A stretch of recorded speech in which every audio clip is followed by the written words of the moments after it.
Sebetulnya rezeki itu sederhana. Kalau kita mau bergerak, aktivitas, datang rezeki. Ya, Anda lapar, haus. Kalau diam aja nggak akan selesai hausnya. Tapi kalau Anda ke belakang tanya, Pak, maaf saya tuh haus sekali. Keluarlah air minum dari DKM. Ya kan? Tapi saya juga lapar, Pak. Emang Bapak nggak bawa makanan ke sini? Enggak, keluarlah kemudian makanan. Jadi kalau kita mau bergerak, ada itu rezeki. Anda keluar tuh. Begitu di perempatan jalan kan orang cuman prit, Anda parkir. Tiba-tiba dengan peluit itu baru keluar sedikit prit. Kadang dia nggak pakai peluit sekarang itu. Mundur, balas kiri, gitu kan? Kita tanya kenapa emang yang kanan kan sudah dibalas sama yang kiri. Balas kiri, balas jalan. Dengan kalimat gitu aja Anda mengeluarkan uang kan?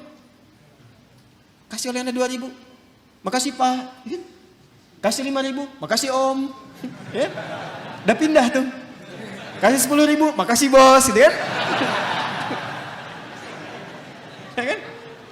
Kebayang ya? Jadi kalau kita mau bergerak, sebetulnya rezeki itu turun. Hanya nanti ada yang diakumulasikan, ada yang diberikan seketika. Ada yang sifatnya akumulatif. Sebetulnya hasil ikhtiar Anda hari ini, cuman mungkin diberikannya besok. Pernah nggak Anda cari pekerjaan? Bahasa manusia ditolak di sini, tolak di situ, tolak di sini. Pernah ya begitu ya? Tapi tiba-tiba setelah seminggu, 2 minggu, 1 bulan, Anda mendapatkan pekerjaan yang tawaran gajinya di luar ekspektasi Anda. Pak mau nggak nih? Ada peluang 9 juta. Ternyata itu hasil ikhtiar Anda dari hari pertama, kedua, ketiga dapatnya itu. Paham sekarang ya? Itu hukum pertama. Jadi nggak bisa mendapatkan rezeki dengan diam. Selalu ada ikhtiar. Tapi jangan sampai ikhtiar itu, awas, ditempuh dengan bentuk yang negatif. Atau didapatkan dengan cara ikhtiar misalnya, maaf ya, bukan dalam gerak yang positif. Negatif itu kan bisa maksiat, ya, atau pengertian yang kedua tidak bergerak sehingga sakit. Dengan sakit itu rezeki datang. Paham nggak? Anda nggak minum sampai sakit, tuh kan? Nah, begitu sakit, tiba-tiba datang orang nengok, bawa buah, gitu kan? Bawa makanan. Jangan diikhtiarkan dengan sakit untuk mendapatkan itu. Paham? Atau yang kedua dengan cara maksiat. Seseorang menempuh maksiat, menempuh cara yang tidak dibenarkan, yang menimbulkan persoalan. Sesuatu yang menimbulkan persoalan, kemudian persoalan itu bisa diurai sehingga lurus kembali, keadaan yang lurus benar gak ada soalnya, itu disebut dengan halal namanya. Dari kata ahalla yuhillu. Kata ahalla dari kata halla. Orang Arab kalau mengatakan hillul mushkilah artinya, atau hillul ahbal, benang yang kusut bisa diurai lagi. Sehingga dia menjadi lurus.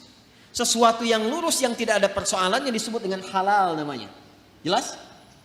Nah maka ketika Anda menempuh mencari rezeki ini, carilah yang lurus-lurus saja. Cari yang lurus, jangan cari sesuatu yang membuat kehidupan Anda jadi kusut.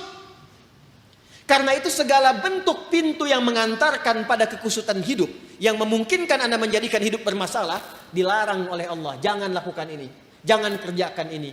Lawan dari sesuatu yang lurus, yang larangannya ditampilkan sehingga mencegah kita dari kesulitan, disebut haram namanya. Karena itu dihadirkan lawan halal itu dengan haram. Halal pada asalnya menunjuk pada keadaan lurusnya, sedangkan haram hukum pencegahannya. Saking sayangnya Allah kepada kita, saya inginkan hidupmu itu lurus, jangan ada masalah. Jangan sampai kamu bapaknya yang korupsi, anaknya yang dibully. Jangan sampai bapaknya yang bermasalah, anaknya yang di sekolah yang diserang oleh teman-temannya.